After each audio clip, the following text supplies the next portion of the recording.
if we had known our customer more or the most, you would have been able to segment your market and gain maximum on your profitability. Coffee's for closers only. So we've established my proposal is sound in principle. Now we're just haggling over price. Let's see how much we're going for on eBay. Man, it's the same as Dunkin' Donuts. Costs 15 times the price. Today's podcast is sponsored by Jennings Executive Search. I had a great conversation with John Jennings about the skills needed in different pricing roles. He and I think a lot alike. If you're looking for a new pricing role, or if you're trying to hire just the right pricing person, I strongly suggest you reach out to Jennings Executive Search. They specialize in placing pricing people. Say that 3 times fast. Welcome to Impact Pricing, the podcast where we discuss pricing, value, and the cognitive relationship between them. I'm Mark Stiving, and our guest today is Nikhil Kalla. Here are 3 things you want to know about Nikhil before we start. He is the global pricing manager at Ingersoll Rand. He's done pricing for Honeywell, for Eaton, for Wipro. And I think my favorite thing is he's mastering the Rubik's Cube. He says he can do a 3x3 in a little over a minute, and he just solved a 4x4 this morning for the first time. Welcome, Nikhil. Thank you, Mark. It's exciting to be here on this podcast with you. And thank you for the great introduction. I hope I do justice to to the rest of the discussion we have here. I'm sure you will. What caused you to want to master the Rubik's Cube? I'm just really curious. That's a good question. I just am curious about problems. And sometimes when I see something that's been unsolved for a long time, I just pick that up. And to be honest, it's quite interesting because when I've seen Rubik's Cube, all my life. I am 39 now. I'm going to be, 40 soon. All these years, I really never wanted to solve it. It was just all of a sudden that it struck me. I saw a cube lying down, unsolved. I'm like, there has to be something around it. And all my life, I, looked at the cube and was always like, oh, this is too difficult and nobody can solve it. I mean, people do solve it, but it's beyond my capability or ability.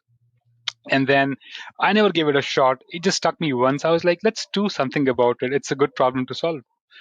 And I learned up some algorithms and looked up the logic from some YouTube videos, and took me a while, but I think it was quite an interesting problem.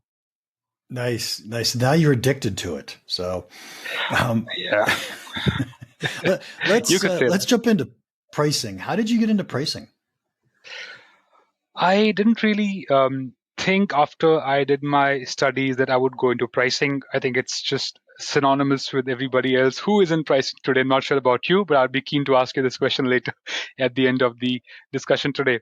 I did my engineering. I was into a manufacturing company, and then I did my MBA.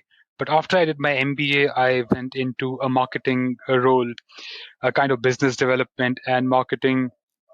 I wouldn't say I didn't enjoy that job much. I did, in fact, but then I had an opportunity from a manufacturing company to work on their pricing, and pricing sounded like a different game to me. I was like, okay, it's not that I was super interested about what I was doing right now. Why not explore something new? It could be that would be the beginning of a new career for me. And there it is. I think it's about 2012 that I started my pricing journey, and I've been into it so far. I'm still learning. Nice. 11 years ago. Pretty amazing. I've been at this for 30 some years and I'm still learning. So don't imagine that it's that there's an end to the road. Of course. So excellent. So I always ask my guests before you get on, what are you passionate about in pricing? What do you want to talk about? And you gave me a couple topics that you really like. And one of them I love. Let's talk about customer segmentation. And so before I share any of my thoughts on segmentation, I just want to hear, what is it that you think customer segmentation means? How do you do it? Go ahead and just pontificate for a minute. I think in the most generic sense, customer segmentation that anybody would think like I would also do similarly, trying to maybe identify the willingness to pay off different segments in your markets, and just trying to understand that or rather not trying to understand, but trying to come to terms with the fact that one size fits all does not work in business, especially in B2B business. I mean, it's a different space than retail or B2C, but definitely majority of the companies think about customer segmentation in terms of identifying the willingness to pay of the different kind of customer segments, customer channels, and trying to derive maximum value, monetary value out of the services or the products that they sell to those customers in those regions. So as a result of that, you end up creating a differential pricing opportunity. So as I said, one size fits all. It doesn't work pretty much. I mean, if you stick to this philosophy, you are not going to survive. And most companies have realized this today. And to me, I think customer segmentation is all about deriving value, the maximum value from your customer base. You sell to a variety of customers. Like, we also talk about human personalities, the demography. There are different ways you could segment demography into different segments. Similarly, it's with the willingness to pay of the different segments that you cater to. So in the most simplistic terms, I could just summarize customer segmentation to be able to identify and fetch the maximum value of your products. Because one customer may see your product differently or use your product differently versus the other customer. So there's more value in one customer versus other customer for the same product usage. Excellent. Let me share with you how I think about segmentation for a second, and then I want to dive down into your experiences using the terms I typically use, if that's okay. So I typically like the phrases. If I'm going to do customer segmentation, I'm going to do a market segment, I'm going to do packaging, and I'm going to do price segmentation. And those go from kind of the high level down to more minuscule level. And so let's start with the easy one, and that's price segmentation. And I think of price segmentation as I have the exact same product and I'm going to sell it to two different customers at different prices. And so do you guys do that? How's your experience with that, Ben? That's a very usual scenario. I think in B2B business, there's always different price points. But what you could do is average out the prices for a certain industry segment or a certain distribution channel or an OEM versus end user versus the distributors. But you're right. I think you have, I think almost all companies have different prices for different customers. Even similar customers could be priced differently based on their willingness to pay. And also, for example, oil and gas, if we have a certain customer who belongs to the oil and gas industry, could have a different willingness to pay versus maybe a customer from mining or maybe a customer from municipal corporations. In generally these government bodies that also requires a similar machinery as does chemical or maybe oil and gas customer. But the government companies always have a restriction to the budgets. They generally cannot spend much, so they will probably float tenders, and then they would do some sort of bidding and then award the contract to the lowest priced supplier. So in those cases, I think like my company does, I think every company, B2B company does that to reduce prices and thereby end up having a very lower price point for that specific like water and wastewater segments in most countries belong to the government bodies. So they drive lower prices versus maybe a customer who has a higher willingness to pay chemical or probably oil and gas, to your point. Yeah. And if you think about it, if I've got a direct sales force and I have a and I enable my salesperson to negotiate a price, by definition, I am charging different prices to different customers, right? Because we're going to end up at different points for each transaction. Correct. Yes. Yeah. Go ahead. No, this thought came to me. Most companies, especially in B2B, they would have a list price, and the way they would offer pricing or quote to the customers would be either they would quote on the list prices or they would quote at a standard discounts. In B2B, we usually call it LLD, like the listless discount. What's my net price that I'm supposed to pay? And to your point, you're right. I think one customer, if that let's say we are selling to a distributor, the distributor buys at a at a list price. So let's say the list price is $100 and the standard discount is 20% for that distributor segment. Then they book and we invoice to them at $80. But next time, maybe some months from then, if that same distributor wants to sell to an end user who is price sensitive, he would come back and say, okay, this price is not working. I need a deeper discount. I would require a lower price. So he would work with the salesperson or the sales rep who's assigned in that region, in that territory. They would come and say, hey, you normally call it like a special price request. And then they would say the standard price is $80 net price, but he or she needs an extra discount. Could we do it? And then most companies have dedicated teams like the sales enablement teams who would look at these SPRs day-to-day basis and then look at the different KPIs. That's another topic of discussion today as to how and what goes into approving those kind of deals. But that's the process they would follow and ultimately end up having different price points everywhere, even for the same customer. Yes. And so I think of that as price segmentation. And I think in great companies, what they do is they have systems to allow price segmentation, right? So for example, let's talk about retail because we all understand retail. We live retail. A coupon is a system to offer discounts to price sensitive people, or an end of season sale is actually a discount to people who are willing to wait for the better price at the end of the season. And so we put programs in place to say, oh, these are the people who are price sensitive. I still want to win them, but I want to get the people who aren't price sensitive to still pay my list price or my higher price. And so I think in great B2B companies, we put programs in place above and beyond what's the escalation process, right? Are we going to accept a deal when a customer asks for a lower price? Yes. And that's again resonating with your business strategy at that point in time. You definitely have a variety of customers that you have to cater to. I mean, you cannot say that we would not run promotions at all. The companies are forced to take those steps, and for various reasons, of course, they would just want to get rid of the inventory they have, even if it comes at a low price, definitely eroding the margins, but they find more value at that point in time to just just replenish the inventory, sell the previous one off, and then improve the mix. Basically, I think mix management is I would think of mix management with time. So the way we have space and time relationship, space and gravity, bodies and masses, all of this. I think I tend to think that quite synonymous with these kind of business connotations.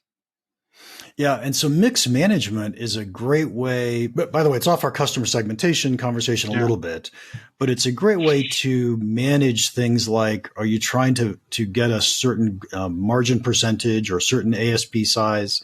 And so we can choose to discount the high margin products so that we could sell more high margin products, and choose not to discount low margin products. So we sell fewer low margin products, and we end up moving our margins up if we need to from that perspective. Exactly. And that, brings to me this interesting thought. When you do a certain price increase, let's say you do a 5% price increase on any portfolio, and then that portfolio would be a mix of low margin products and high margin products.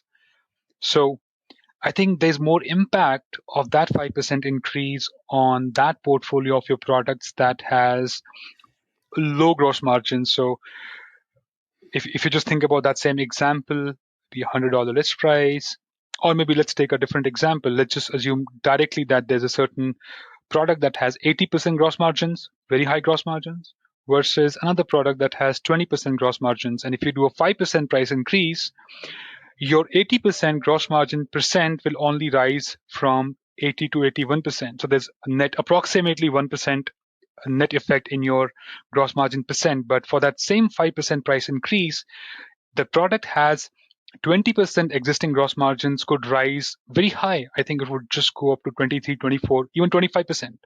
So although the gross margin dollars that change with that 5% price increase, assuming that we sell the same volume, has more percent impact. I think that's quite strong when you look at from the reporting standpoint, the impact of the EBITDA and reporting, shareholder reporting that comes with great advantage when you try to skim your portfolio and then look at your products which are high gross margins, which ones are low gross margins, and then do your price increases little bit surgically versus like a blanket price increase which is non-strategic.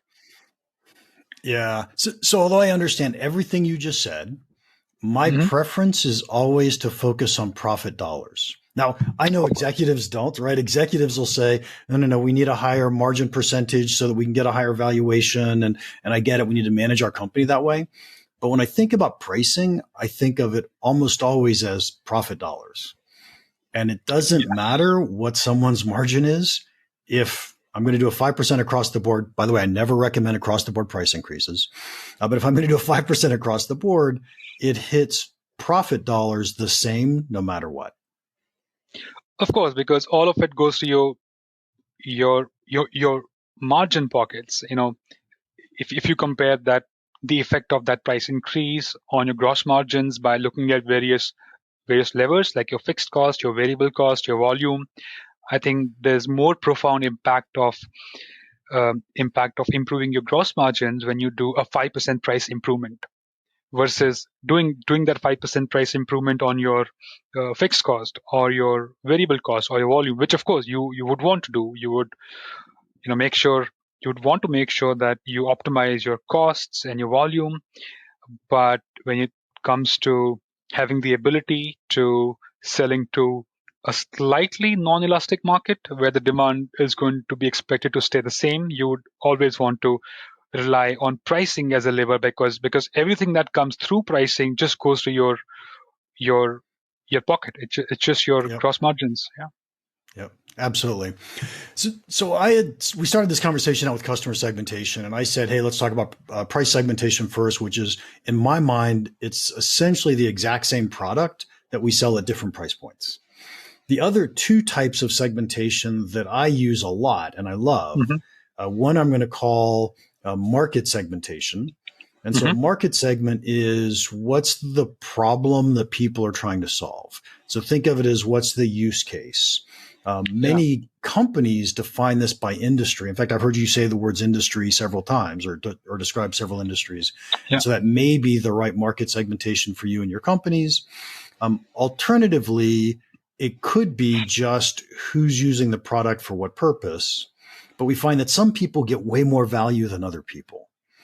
And what I usually recommend when we're doing market segmentation is find the market segment that gets the most value, has the highest willingness to pay, and create a product specifically for that market segment. It could just be a few accessories or add-ons that we throw on there and we say, this is the XYZ product for this market segment. And they know it's for them and they end up paying more for it. I'm going to let you address that. I think that's a classic example of how you would want to intelligently sell your products, and that's exactly what most companies would do. And like you said, one company could value your product differently or could use your product differently as compared to a different company. Like the use case could be different, the functional or the benefits that are being derived from the usage of that product could be different. And I think it may have less of a scope in the industrial scenario. But of course, when you look at a more granular level, there would be various areas. For example, if a certain machinery is being sold, let's say a pump gets sold to two different kind of customers, they would obviously use that differently and they would derive a different value out of that. So to your point, I think when I think about market segmentation, it's a great tool. It's also resonating a bit to me that when you improve your mix, you try to play around with your product, with regions, maybe customers. And when it comes to selling to a market that values your product a bit differently, maybe higher, it is also some kind of a mix management. So you're improving your market mix basically. But I like your point. I think that's a great opportunity for companies to identify. And I'm trying to think of how this would apply in a B2B scenario, but a more actionable one. Because it happens all the time, all the time. So used to work in the semiconductor industry. Right? And so this is actually a really interesting example that not every company can do. But imagine that we've built a semiconductor that is super fast for whatever reason, right? It's like the fastest in the world, and we want to sell it at a really expensive price. And there's a whole bunch of people who can't afford it. Yeah. And so what we used to do in the semiconductor industry is we would create a separate part number. It would be the exact same product, but we would de-spec it. So we said it didn't run as fast. So we only guaranteed a slower speed, and we sold it at a lower price. So now I've got two different products targeting two different market segments at two different price points. It's very interesting because I think even pharma companies do that. I mean, they have a medicine. That medicine could be same, right? But they would probably want to name those medicines differently because maybe one medicine goes to the vet industry and the other one would go to maybe cancer curing, for example. But that's very interesting. I think your product has to be unique and that innate ability to identify how do your customers want to use it. Because I think it's one when I think of customer segmentation, I can tell you that companies know the value of improving their mix, improving the prices, or identifying the value and then selling your the products to the customers. But I think that it's one of the most difficult jobs to do or to implement segmentation in a business where it does not exist. Yeah, I think Am I audible to you? Though, I think what happens though is that companies haven't thought through their market segmentation well enough because the segmentation exists. They just don't know that it exists. Right. And so the semiconductor example I just gave you is a great example that says, hey, I've got this really expensive part, but I've got a whole bunch of customers who don't use it for the reason that we built it for, but they can still use it. Now, can we do something else with it? And I think what happens is if we were to step back and list all of our customers or potential customers and all of our features and say which customers value which features a lot and which customers don't value those features, what we would end up finding is there are segments of customers that really value specific features, other segments that really value other features. And those are two different segments that we could probably craft products for, think of our market segments differently, charge them different prices. I think it's just companies haven't thought through it well enough. Absolutely. I think that's just sheer genius if that were to be the case, and if we had that ability to really get down to that feature level. Of course, when you have a product, it's not just that it's going to serve one single need. It could have various uses at different stages of its usability itself. So understanding what's that aspect that your customers value the most is going to be the key, and that's I would call that intelligent pricing. I mean, that just goes even beyond value. Of course, it's value pricing, and it would just be next to value pricing or maybe somewhere close to it. I tend to sometimes think about value. So value and pricing, they're like synonymous, right? So value and price, you pay price for a certain product because you derive certain value. That value could be a functional value, hedonic value, anything. But then just for a moment, if you think that value is your numerator and your price is your denominator. Now, for me, as an industrial buyer, for example, I want to buy a certain machinery. And then I know for me that specific machinery serves me a purpose that maybe lasts me 20 years, or it saves me so much of electricity, or it has high productivity. It maybe creates 10,000 products within a day for me, and then I truly understand that value for me. Now, for a supplier, they would also want to make sure that they communicate that value to me, or if I'm unaware that there's a certain value that product can bring to my operations or my production, then their job is to communicate me, so I end up paying the highest price. And in those cases where I tend to think of value by price, I think it's it's just about communication of that value, and that's where I don't I do believe in value pricing. Of course, everybody does, but I believe more in communication of that value. And also, if somebody has already done that communication part, like the supplier has already communicated, but then ultimately, even after being communicated, me as a buyer, I need to be convinced that yes, I'm going to pay that price. Just let's take random numbers, right? So let's say there's I said value by price. Let's say there's a value of 10. It's just a random number that we can associate. If for a value of 10, I end up negotiating and I end up paying, let's say, 2 or 3, just in absolute mathematical sense. So the ratio comes out to be 5. And, because the numerator was very high, denominator very low, it proved to be very fruitful for me. The negotiation or that transaction proved to be very, very beneficial for me. But if the supplier is able to convince me and he or she says, okay, this is 10, the value that you think of it, we communicated, you are convinced, but you got to pay us 10. So if you divide 10 by 10, that comes out to be the least whole number. And in that case, supplier gains the maximum advantage of that deal. So other than just being value and pricing, I feel there's more about communication of that value and then convincing part to be able to fetch maximum price so that the ratio of value by price is least as a win for me if I'm the supplier, and it has to be maximum so that the buyer gets to gain the most out of that transaction. Okay, so first off, I love a ton of what you just said. I want to re-say it in some slightly different words, and then I'm going to give you my opinion, because there was one thing I don't really think was that I agree with, but let's talk through it real quickly. First off, I love the fact that you said we need to convince buyers of the value of our products, right? And so I'm going to come back to this in a second, but what that really says to me is that we're not pricing people, we're sales coaches. So we need to help our salespeople learn how to communicate the value of our product.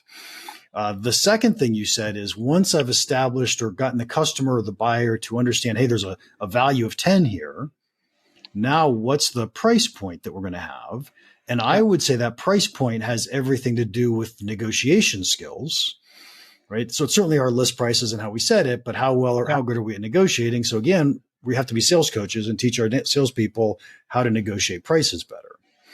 The only thing you said that I would disagree with, or that I think of differently, I'll put it that way, is I usually think the ratio is almost always either 5-to-1 or 10-to-1. So if someone's going to get a value of 10, we can typically charge 1 or 2 for that. And I usually start my customers at 1, my clients at 1, saying, look, you're going to get 10% of that value. And that's only true if there's no competition in the deal. Absolutely. I think when you talk about real life examples or maybe real application of a business scenario, I would agree with you. But I just thought of random concept.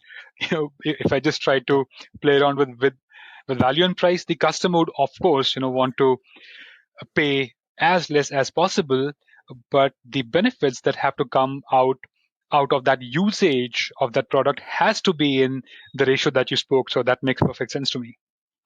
Yeah. Excellent. Okay, so I feel like we'd be cheating the listeners if we didn't cover the last one real quickly. Yeah. So I said there were 3 different ways that I think of customer segmentation. And so the last way is packaging. Given that I've identified a market segment, I know who it is I'm going to go after, then I've got this list of features. I could package my features into good, better, best packages. So still targeting the same market segment, the same general problem set, but giving more people more capability for more money. And so let's just make the price segmentation or the whole market segmentation thing really complicated by adding packaging in there. Absolutely. And I think most companies do that. Even my company does that. It just goes without saying that you have a certain use or certain application to be functioning, but it may not always be possible that you end up buying the highest tiered product. And that's why you have these tiers in the product ranges as well. So what most companies would do is they would create different brand names, but they would make it synonymous with the price that's going to be paid for that product versus the value. So it could happen, and the customer would be aware that, okay, if I'm buying the premium product, I would save maybe $10,000 of electricity in the entire year. But if I go with a 20% cheaper version, I know I'm going to pay more on the electricity. So I think it just goes about how you communicate the value. There's going to be differentiation in the product usage, and that has to speak through the value that we communicate to the customers, and then let the customers take a choice. They decide as to what they would want to go for. I agree. I think that's a perfect example. I don't know why I did not mention this, but thanks for covering that for me, because that's also one great aspect of how you create segmentation, because segmentation should not always be thought of segmenting your customers, but it's a great idea to create divisions in your offerings so that you create these different tiers, like a gold product, a silver or a bronze product, and communicate that value, but also try and create some kind of a pricing scenario, like a decoy pricing. So when we go and buy popcorn, at the movies, I see that a bit as a deceiving concept, but that's my personal opinion. Maybe for somebody who is doing that business, he would say, okay, that's my bread and butter. But then not exactly 100% on those lines of creating a decoy pricing, but really creating value by creating three products that would range from a low price to a high price and also a mid price, but the customer knows and then makes a decision out of his or her own budget, how much they can pay for that product or service, and then take advantages and gain value accordingly. Yep. I agree completely. Yeah. Nikhil, this has been a lot of fun, but I have to wrap this up with the last question. Sure. What is one piece of pricing advice you would give our listeners that you think could have a big impact on their business? That's a great question, but I could tell you that knowing your customers is the key. And that also ties to the discussion we had today regarding segmentation. But I do feel understanding your customers, it should not just be the salespeople who know the customers. But I sometimes feel even they do not know, because of course they are in the spree of selling, and they would not always get to the shoes and understand how much of a value is the customer deriving out of that product he or she is selling to. But knowing your customers as much as you can and understanding their needs, understanding their plans, and also understanding how they use your product. To your point, I think that was a great point. I've taken note of that. I'm going to think about that and see how I can apply into my own business, about understanding how is your customer viewing your product, and what do they use it for, and what are those functions or those features that he or she values the most. That's a key to me, and that's a key takeaway I've taken today. So that goes back to the fact that if we had known our customer more or the most, you would have been able to segment your market and gain maximum on your profitability. Nice. And that brings us all back to that. We have to be able to communicate value to the customers. And Yep. to do that, we have to understand value. So excellent. Yeah. Nikhil, thank you so much for your time today. If anybody wants to contact you, how can they do that? LinkedIn is a good point of contact. Okay, we'll have your URL for your LinkedIn page in our show notes. Sure. And to our listeners, thank you so much for your time. If you enjoyed this, would you please leave us a rating and a review? Mike Rosenfeld, CEO of WaveRock, recently left me a pretty long recommendation on LinkedIn. Here's a quick snippet of it. He actually attended one of my boot camps and said, "This is not some theoretical academic exercise. Mark makes sure that the companies he works with leave the workshop with several specific pricing motions and holds them accountable to actually executing on these agreed upon decisions. Working with Mark was worth every penny." Thank you, Mike. And I'm just going to take that to mean I should be raising my prices. And so finally, if you have any questions or comments about the podcast or about pricing in general, feel free to email me, mark@impactpricing.com. Now, go make an impact. Thanks again to Jennings Executive Search for sponsoring our podcast. If you're looking to hire someone in pricing, I suggest you contact someone who knows pricing people. Contact Jennings Executive Search.